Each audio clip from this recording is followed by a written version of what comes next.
I'm excited to welcome Greg Petro, CEO of First Insight. I'm really thrilled because, Greg, I really admire your work. So I'm really glad to have you here. Thank you, Christine. It's a pleasure to be with you. So let's start with voice of the customer.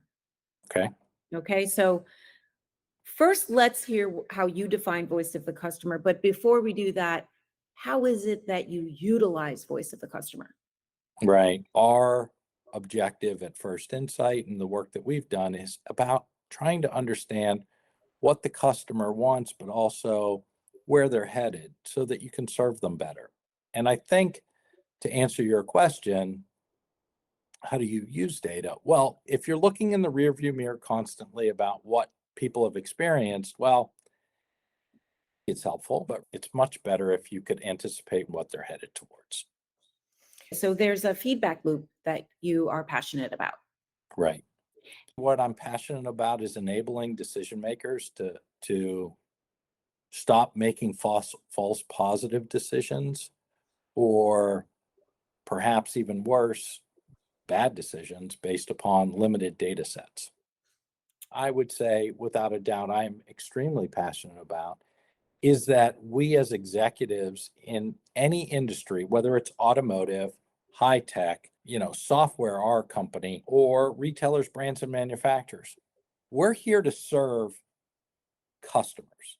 And I use the word perfectly serve in the sense that we have an accountability and responsibility to give them what they want and need and would like. Well, I guess the best way to do that is to ask them. But what I find so fascinating in conversations with executives is I ask them, what platform are you using to listen to your customer? And in many cases, they will say, they don't really have one. What we're really talking about is anticipatory information. Mm. You sit at the cross section of rear view and forward look. Is that correct? Yeah. So, I would say history is important, right? Obviously, there are things you want to repeat and things you don't. So you have to learn from that. We have a lot of data, right? Especially about what's happened.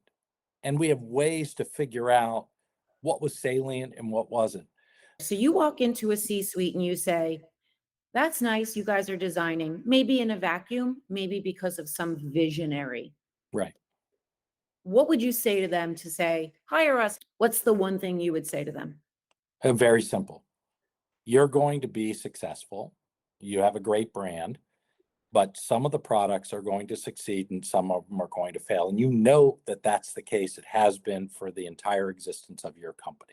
Okay, that's all. What No, we can do, what we can do that's what is I want. is give you advice, and with a probabilistic outcome that these are more successful than these. Okay, And stop there. therefore, yep, That's the sentence they want to hear. I want to hear. People yeah, listening want to hear. We can tell you probabilistically, is that a word? What will succeed and what won't. yep, That's why we're on this call. We will tell you why you can succeed probabilistically or not. right. And more emphatically, if I were just simply starting out, I'll guarantee 3 to 9% gross margin improvement. That's 300 to 900 basis points. Awesome. The reality of the situation is that we need designers to create. We need merchants to have a point of view about their customer and what they represent for their brand. But then we need to use technology as part of all of that to determine how to make it financially worthwhile for all parties. Uh-huh. So we can create a unique set of products.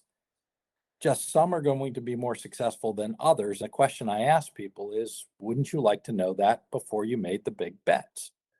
So Right? how? Well, simple. You take products that are in design phases, right? In their creation phase of product development early on, and you suggest which ones you, as an organization, will suggest which ones you're going to manufacture and how much, and bring it to market with a financial plan behind it. That's what you do, That's right? what they do. That's That's what what they they do. do. That is the current process, What do right? you do? So what we will do is we'll take those products and we will test them in the design phase before all the inventory investments are made, and we will weight the inventory allocation the higher sell-through items and the lower sell-through items. And we will watch the sales data and then demonstrate in a vacuum. This is pre-market, but then I'll share with you how our customers use it. That had you used our data, you would have gotten higher sales, higher margin based upon understanding which of the products within that allocation or assortment is going to sell better than others. Okay. Now, So wait, no, wait. very You simple. test in design. What do you mean? Yeah, so we'll test.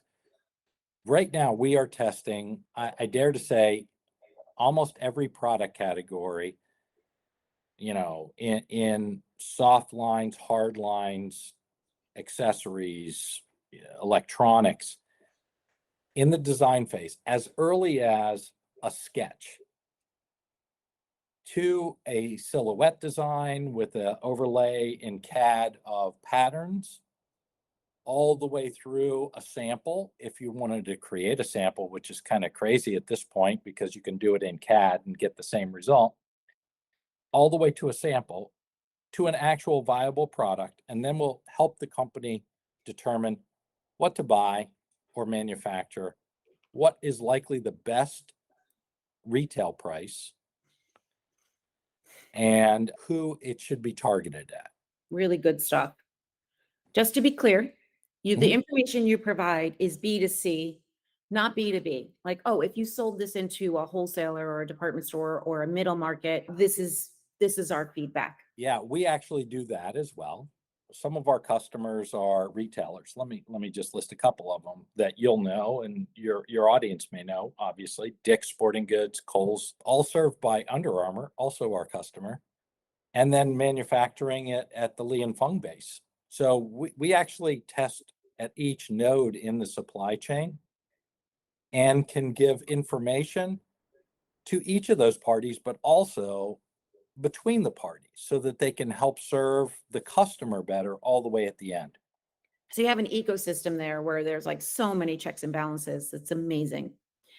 There's a lot of valuable information in that process, but Right. the most valuable information is from the actual customer. So just to confirm, you have that feedback from the customer in it's the main piece of the information. Is that correct? Yeah, that's exactly correct. Richard Marcus has been on our board and his father, Stanley Marcus, who started Neiman Marcus. Richard one day said to me, my dad used to say, designers propose and consumers dispose.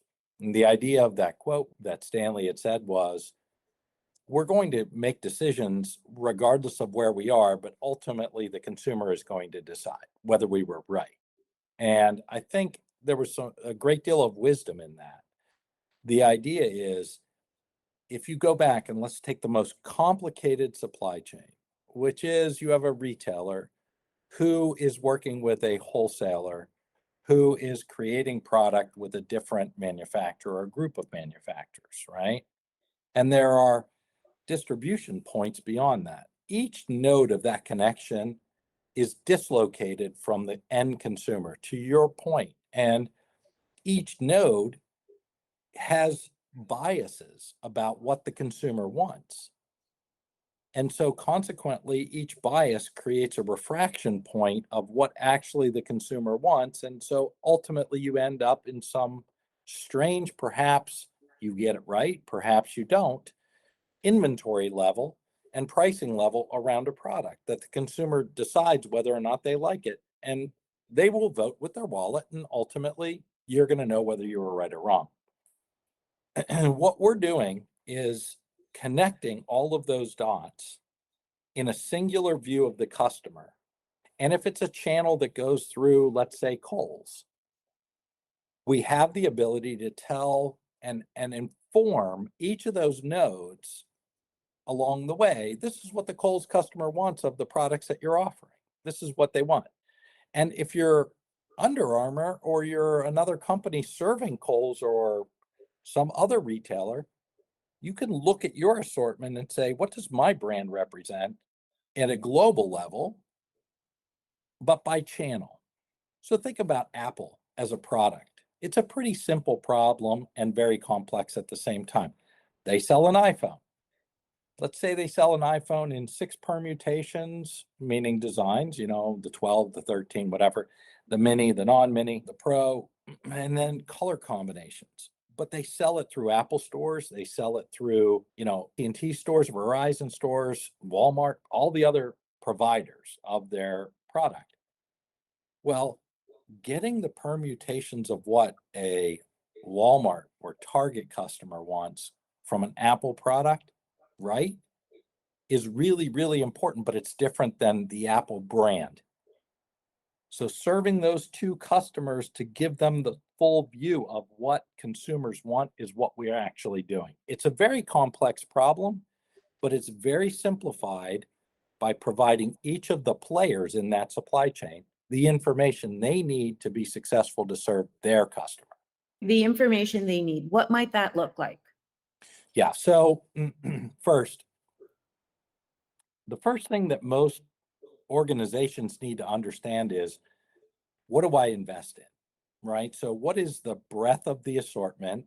What is the permutations, the colors? If we're looking at blouses, how many blouse designs, silhouettes, colors, etc. So one is, we call it product selection, right? Which ones do you want and how are they going to interact? So that's the first data point. If you add a new blouse, will it give you more customer reach, acquire more interesting customers in your brand, or is it going to dilute your brand, right? Are you going to lose some existing customers? Second, we're going to give you pricing. We're going to actually forecast the average unit retail of the product over its life cycle. How does that perform? That way you can manage the profitability of the entire supply chain. Next, this is all out of a single insight, by the way. Next, we're going to give you information around segmentation. Hey, here's my existing customers, here's net new customers. How are they reacting in different pricing models against these different product permutations? And then last, the full breadth of what we call interactions analysis, which is the dynamic nature of adjusting that assortment by either segment, price, or product grouping. So all of that comes in an interaction that we have with a consumer base that you profile and decide, this is who I want to listen to. And then we're able to do that in less than 24 hours. We get the information back to you. It's available online, and decision makers can then go out and say, okay, I have some critical decisions to make, right? Okay, so what you do are those four data points and more, but you have identified four core ones. And how you do it is interaction with the customer base. We can give a profile of any customer persona that fits within roughly 100 million that we have access to, that could say, I don't have this customer.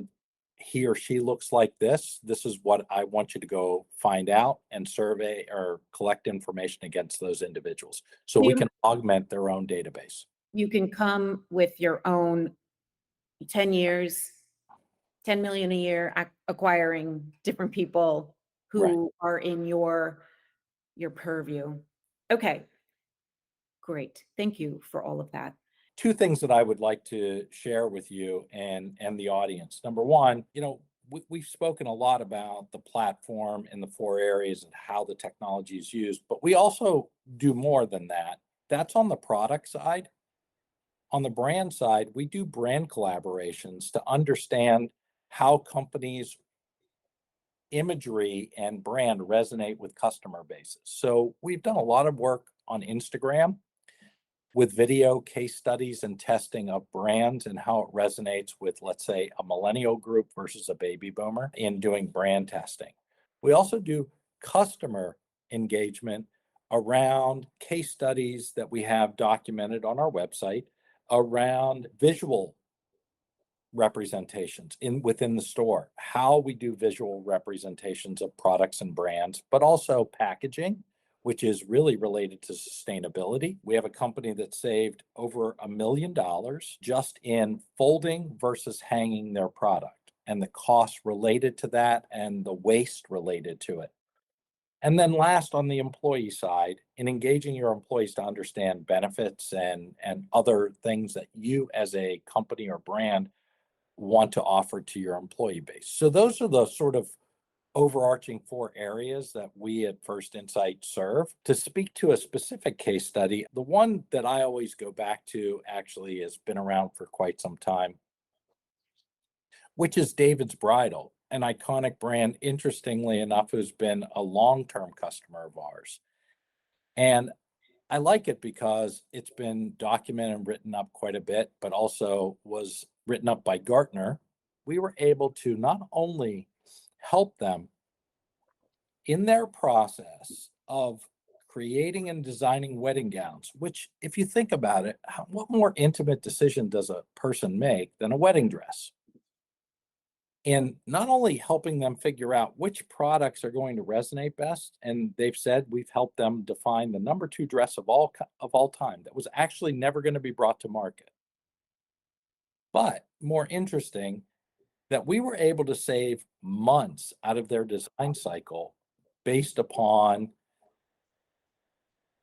testing products early in the design and figuring out which dresses to bring to market. Our tools are being leveraged in ways to figure out silhouettes and pricing and how products or different product designs are going to resonate with different customer segmentations. As you can imagine, if there are going to be products that are currently in the existing format and then designed differently and wanting to resonate, it's certainly something that we as an organization have been involved in with companies throughout their product design cycle from the inception. Our customer base is now a little over 200 globally, represents, if you add up their revenue, about 750 billion. So it's about a quarter of the global retail market. We have a number of examples of companies that we serve that have benefited greatly, and we're appreciative of that and glad to be a part of it. But we see ourselves as only a piece, right? Those decision makers are the people that are responsible and accountable for their results. And I think a lot of them are great leaders who want data, who want to understand how to leverage that data to make improved decisions. My favorite article, by the way, in our history has ever been was when we were called the Black Ops of retail. We'll sit behind the scenes. We're humbly, be happy to serve our customer, which is whom they are, and let them enjoy the successes of it. Well, I have not seen that article, but I came to that conclusion. I do believe that software is a tool. It's like air conditioning. It's when it's comfortable and it's working, you're great. And when it's not, it's 90 degrees, you're very unhappy. Retail is, as you know, it's a brutal industry. The shelf life is getting shorter and shorter. Leaders that don't use data will not, their brand, their retail space won't be around, and it's just getting faster and faster. So here we are. You're at 25% of the global retail market. I think you should work harder. That's, why isn't it, I mean, that's quite an accomplishment. We're trying. Thank Yeah, you. that's really great. We do a lot of other categories. We do travel, leisure, and entertainment now, and experience can mean a lot of things to different people. This is the definition from our perspective of what experience management means. It can be encapsulated this way. Experience is something that you can view and review and has a value associated with it. It isn't for us and our organization the idea and concept that are you happy or are you not happy with the bathroom, or is the store clean? That's a part of it for us. What we're trying to help companies figure out is when that person engages with your website, your brand, your products that you're selling, the transaction, the pickup, the return, the holistic pieces from end to end, are they likely to pay more or less for that experience? Right? Think about the final mile that companies are investing in millions, in some cases billions of dollars to get it to you today. Well, does that matter to you? Are you willing to pay more for that? Because there's a cost associated with it, right? Is that actually going to increase your customer loyalty, your satisfaction to the brand and bring it up? Is that a parity situation, or would you be okay? And oh, by the way, if you're a millennial or a Gen Zer and you're getting 16 boxes as opposed to one a day later, is that really what you want? So we did a lot of work in around sustainability with the Wharton School of Business, the Baker Institute there, about generational understandings of experiences related to sustainability and are people willing to pay for it. So from our perspective, the concept of experience management is very holistic, but it still comes down to a very simple concept for us. Are people willing to transact on it? And what's it worth? Because business is about the transactional cost. It has to be measured. So the investments that people are making around in-store experience, sustainability experiences, whatever it is, are they actually worth it? And how are you going to benefit from it? So what you're saying is, let's take sustainability, let's focus on not product development, let's talk about packaging, okay? Mhm. So let's say we have a brick and mortar scenario. Stores spend a lot on tissue paper in the Mhm. packaging, actually. Right. Yeah. So the question would be, since there's a cost to it, to the customer is, would your experience be diminished if we remove the tissue paper because it's a sustainable decision, or would you actually be willing to pay for tissue? Right. Wow. Or ask yourself this question around a luxury brand as an example. Let's take a hypothetical. LVMH, Louis Vuitton bag, right? Comes in a beautiful box, in a beautiful bag with beautiful tissue and then a wrapping, and etc. Now, the question that you might ask, and the stuffing inside the bag, when I receive that, is that the presentation I want? Okay. And by the way, it comes in a carton and the carton's been wrapped and maybe it has a bow tie on it, etc. I don't know, and a gift card, etc. Here's where I would add to the complexity and maybe the interesting data. That may be true for a baby boomer because that's something they become I'm accustomed to, but I'm a Gen Zer, let's say, and I'm buying my first one and really I want an eco bag. And I'm going to be your customer hopefully for a long period of time. What do I want?